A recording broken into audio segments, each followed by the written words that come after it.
Hello everyone, welcome you all in our YouTube channel Learning Radiology. Then start our today's topic. Today's topic is properties about X-ray. That properties of X-ray. So let's start.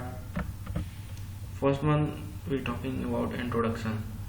In 1895, Sir William Conrad Röntgen invented X-ray, and he was awarded a Nobel Prize for physics in 1901. X-ray. It is an electromagnetic radiation of exactly the same nature as light, but of very much shorter wavelength. And wavelength of most diagnostic X-rays are 1 to 0.1 and A. X-rays are produced when a fast-moving electron is suddenly stopped by means of target material. And then start about properties.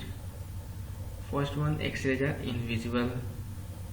Second, X-rays travel at the speed of light, like 3 into 10 to the power 8 minutes per second in vacuum.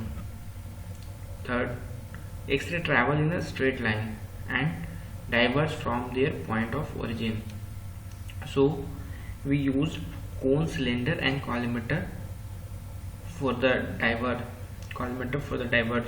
the beam from their point of origin. Fourth, X-ray photon have many different energy. Hard X-rays have more than 10 keV and soft X-rays have less than 10 keV. Next, X-ray are highly penetrating, means that X-ray can penetrate substances or tissue that are opaque to visible light.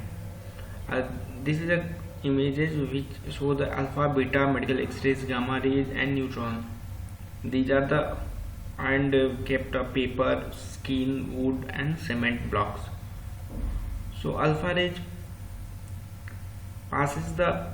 do not passes the paper, beta rays passes the paper but absorbing skin, medical X-rays pass everything, gamma rays pass, medical X-rays pass wood but don't pass cement, gamma rays and neutron are passes. So the amount of absorption depend on the atomic number and density of the object and on energy of the X-rays. Because this is a highly penetrating property of X-ray, so it is used in the medical imaging. Next one, X-rays cause fluorescence of some materials. Like luminescence refer to the emission of a light by a substance.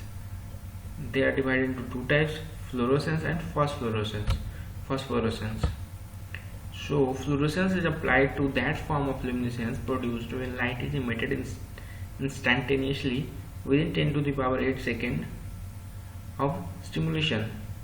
In case of phosphorescence, the emission of light is delayed beyond 10 to the power minus 8 seconds. So used in a fluoroscopy, intensifying screen and image intensifier, like calcium tungstate, zinc cadmium sulfide, etc. Next one, X-ray affect radiographic film and photographic film. Like this is the reason for the formation of latent image. Next, X-ray are not influenced by electrical or magnetic field, so that the X-ray cannot be accelerated or made to change direction by a magnet or electrical field.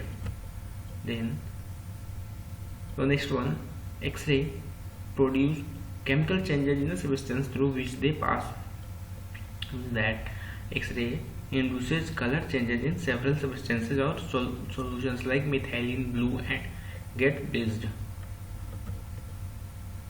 Next one, X-ray produce ionization and excitation in the substances through which they pass, like that k-ionization, which occur when an electron is ejected from a neutral atom leaving behind a positive ion. In case of excitation, it occurs when energy is supplied to an atomic atom. The electron can be moved from the inner orbit to the outer orbit. Now the atom will have more energy than its normal state, called excitation. Next one, X-rays cause biological damage. When the radiation falls on a human body, it produces moving electron. So these electrons ionize and excite and lead to chemical and molecular changes. So radiation may deposit energy and can cause DNA molecules and can also produce free radicals, which are unpaired electrons that are chemically reactive. So they can cause chromosome breaks and abbreviation. The effect of radiation on tissue depends on a number of factors such as the dose, the amount of radiation deposited in the body, another one dose rate, like quantity of radiation absorbed per unit time, another one an acute dose which is delivered in a short time is more harmful than a chronic dose which is delivered over a period of time. The harmful effect of radiation may be classified as stochastic and non-stochastic effect. The stochastic effect with the probability of occurrence increases with increasing absorbed dose rather than severity. Stochastic effects are very important as low dosage. It has no threshold. It may occur at low dosage and effect may be seen only at a later period of 10 to 30 years. It is divided into two types, like somatic effect and genetic effect. In case of somatic effect, the effect produced in an exposed individual during his lifetime, also known as somatic effect. And in case of genetic effect, the effect are produced in the successive generation of the exposed individual, like known as genetic effect. So non-stochastic, also known as deterministic effect. It is one which increases in the severity with increasing absorbed dose in affected individual, and it is characterized by a threshold dose below which the effect dose doesn't occur. So this effect appear at high dosage and generally result in a cell death. Deterministic effect include skin erythema, organ atrophy, cataract, and etc. These are the images which show the skin effect and deterministic effect. Next one, the X-ray produce scatter radiation when they interact with matter. X-ray are when X-ray penetrate or interact with body tissues, they scatter. For this scatter we use many type of. For this scatter radiation and protect from this scatter radiation, we use lead apron and protecting devices. Thank you. Subscribe the channel, like the video, comment on this video.